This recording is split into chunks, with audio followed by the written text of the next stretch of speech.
Good morning. Good morning. Happy Tuesday. I feel like a Monday, but we were off yesterday. I just dropped Maya off at school, but I wanted to pop in here real quick and talk to y'all about two very important topics, okay? One is, what's the first one? I done forgot already. I said I'm going to write it down so I don't forget, because I had two things I want to talk about. I'm going to say the second thing first. If you're tired of, good morning. If you're tired of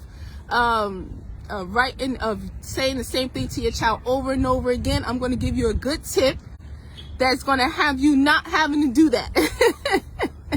You're not going to have to do that. Trust me. I'm going to give you a good tip, okay?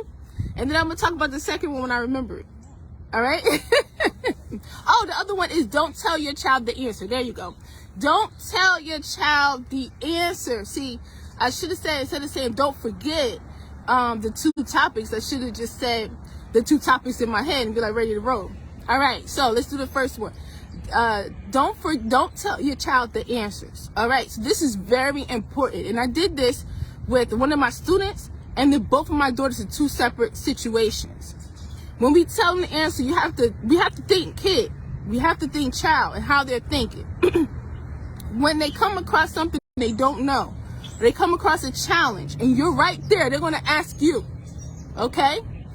But when you toss it back to them, like y'all tossing the ball back and forth, when you toss it back to them, they're going to be like, I don't know, and toss it back to you. Moms, toss it back, get them to think, okay? Get them to think and figure it out. So, Maya this morning, I asked her, I always ask her, what time is it? What time is it? She could look at the digital clock. And she said, it's 7:15. And I know it wasn't 7:15. I know it was 7:50. So then I said, 7:15. No, look at it again. What is it? She was saying, she was like, 7:25, 7, and she was saying all this stuff. And I kept saying, nope, look at it again. She wanted to give up. And then I said, count. And what you do is you give them a way to still think and arrive at the answer, but they have to think and figure it out. But the first thing is you have to not answer it for them. And you have to see what they're going to do, how they're going to try to figure it out. By her trying a couple of times, I can see where she's thinking. I can see when she sees those two numbers, 50, she thinks 25. I can see how she learns, okay?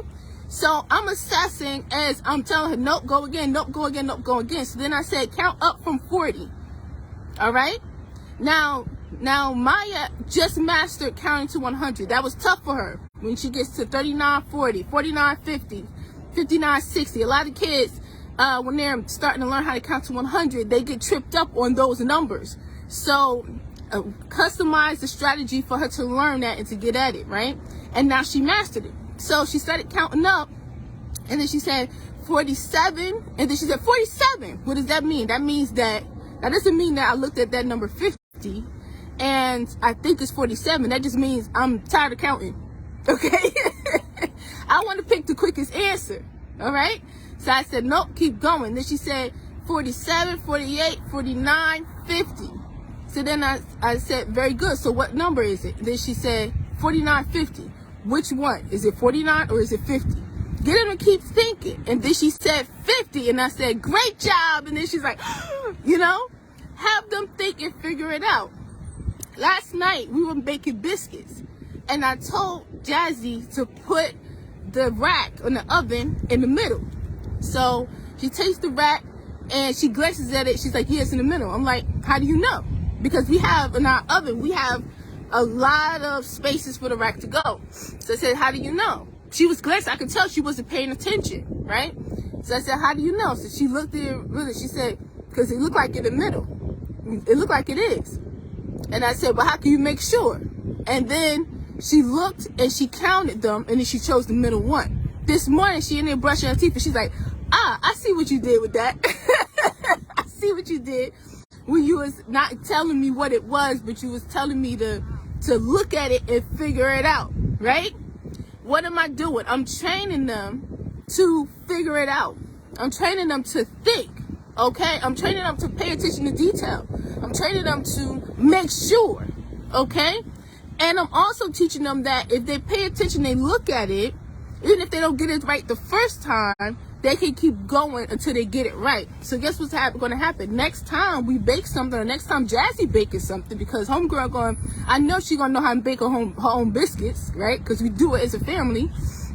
I know that she's going to look in that oven. She knows it's going to be in the middle rack, and she's going to make sure it's on the middle rack. Okay? Another example. One of my new students, they came in. My students have to email me their work, right? And then I pull it up on Zoom. I pull it up on the screen. We can look at their work. We can edit their work. They can find their mistakes themselves, because I always tell them to look and see what they think they need to change, what they think they need to fix before I start saying something, right? It makes it personal to them. So she said I emailed it, and I said I didn't get it. Look at it again. But I did. I emailed it. All right, email it again. She tried it. Did you get it? No.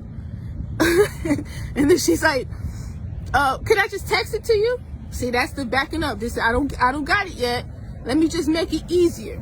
And that also means when they try to make it easier for themselves, or they try to just hurry up and do a quick answer, they want us to lower our standards to meet where they're at right now. They want us to be like, okay, well, since you can't do this, let me make it easier for you and do that. That's not real life, y'all. That's not real life. We have to teach our kids to pay attention and figure stuff out and make sure they get it done.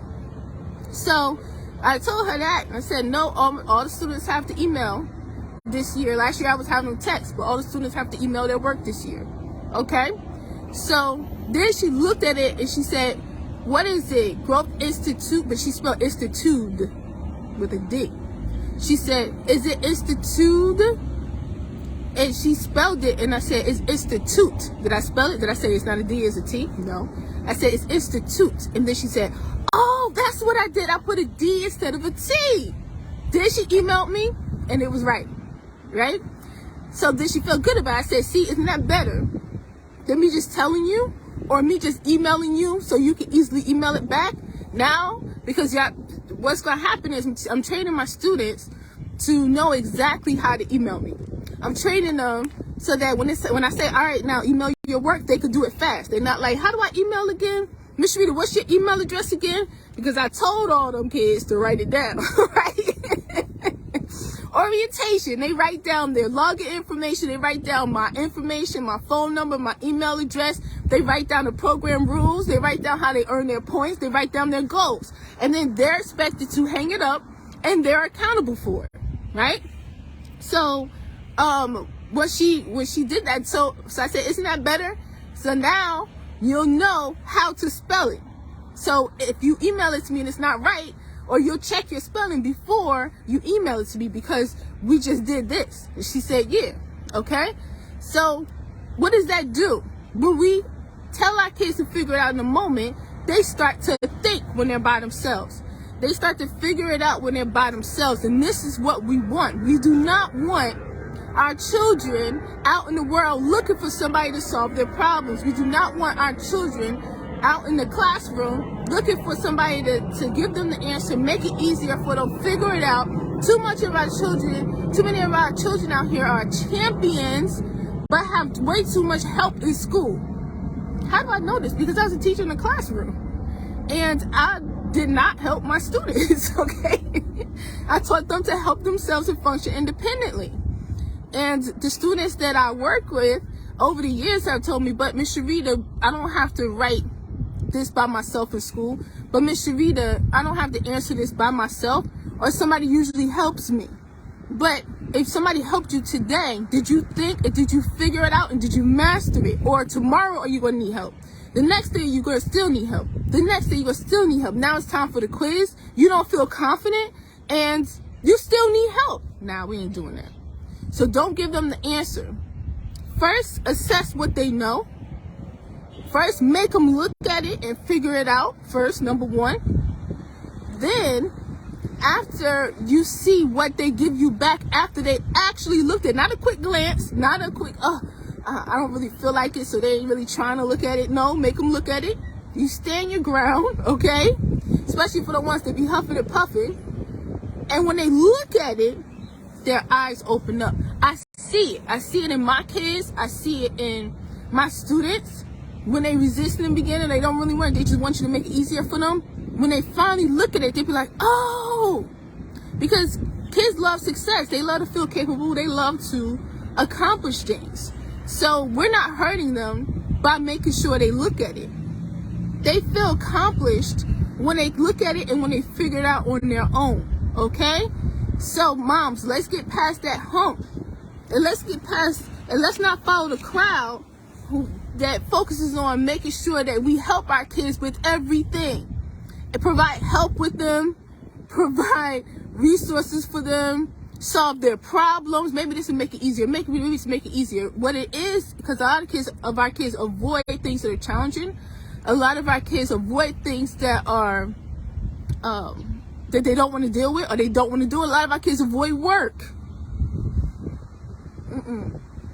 We want them to embrace the challenge. That's one of the goals of a couple of my students in their action plans. Embrace the challenge, no matter what they're up against. In school, in life, they're like, I can figure this out. I got this. And they do their very best. What do you think that starts? We can't just expect them to be at school and do their work like that if their mindset is not like that. Okay? So always don't answer nothing for your children. Find out what they know first.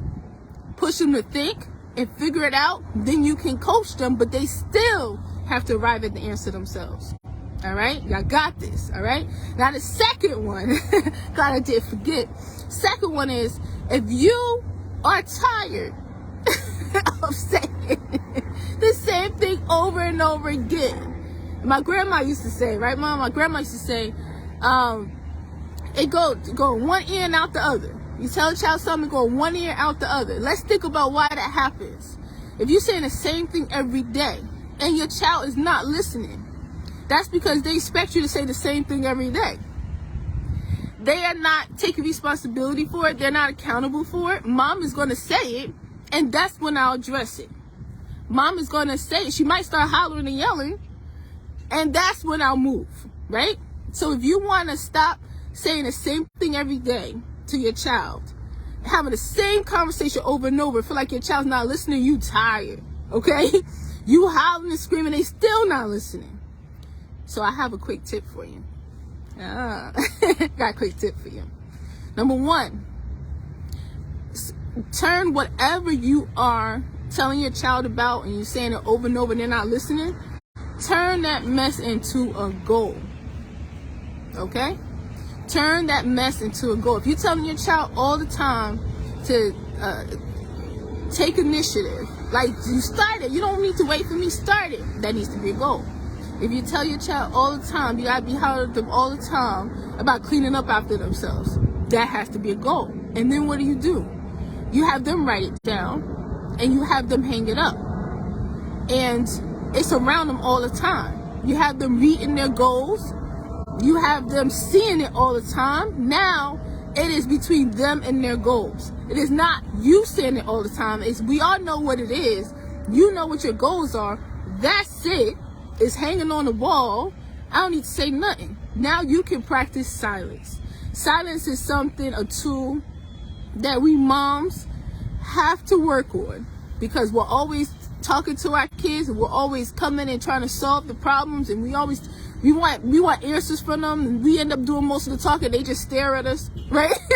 they just stare at us, right? But the less we talk, the more they think. So when you put that up there, you have them write down whatever it is, turn it into a goal, have them write it down, and have them hang it up. They hang it up in their room, they hang it up on a fridge, right? Hang it up wherever you think. It could be hung up in a couple of places, right? Now what you're doing, subconsciously, your child is changing the way they think without you having to do anything. You understand? Your child, because that's what we want to do. We want them to change and grow their thinking, right? And they heard you. They heard you the first time, the 5th time, the 10th time, the 12th times, the 15th time, the 50th time. They heard you. They just haven't moved yet. So remove yourself from their responsibility by turning it to a goal and having them work on their goals. Write it down and hang it up. Have them be accountable for it. Okay? And then if they're not doing what they're supposed to do, you just point to that goal and walk off. Point to that goal and walk off, sis. Go and sit down, put your feet up, grab yourself a cup of tea or a cup of coffee, whatever you need to do. Do something for yourself. With your child used to you hollering about it, and they see you do that and walk off, they could be like, what in the world? But, dang, now this is my responsibility. Okay? Now, your child may try to fight and try to get you, draw you back in, try to get that negative attention, right? And we talk about that. You got to master your child's behavior cycle and your role in it, okay? So there's more to it than what I'm saying. But what I'm saying right now is to remove yourself from the responsibility of it, and for your child to now see that this is my responsibility. You have to have it not be just focused on you talking about it every single day. Because that's all your child is focused on, is you talking about it. They're not focused on their own thinking. They're not figuring out what I need to do to make sure this happens. Okay? If you tell your child to clean their room, and every day you walk in your room and their room is a mess, they finish playing or whatever, and they threw everything all over the place. Now they want to the next thing. You tell them all the time. You put it as a goal, and have them write it and put it up. So when you come to the room, that's what's supposed to happen. It's up there, okay? Now it's their responsibility, okay? And then use silence, walk away, all right? Or say, when you finish, let me know, and walk off. Okay? Right? All right? So this is all designed to help kids start to think on their own, be accountable, take responsibility, less work for mom, more work for them. Growth comes from work. Growth comes from thinking and figuring stuff out. Growth comes from taking responsibility. I always do this. I make sure this happens. I always check my work before I hand it in. Okay? All right? Because with us, it goes in one ear and out the other. Because they like, if I don't do it, mom is going to be here to make sure that I do it. Or she might even help me or do it for me. We don't want to live that life no more, do we? Last thing I want to tell y'all real quick is that I just met this mom on the way back from school, and she was talking to me about her daughter, right? Because I was talking about, I love Maya's school, so sweet. We were going into the school, and she saw the little girl from last year, and she's like, oh, she's so excited to see her. And then they held hands. The girl was in the 5th grade. Maya's in kindergarten, and she's not the only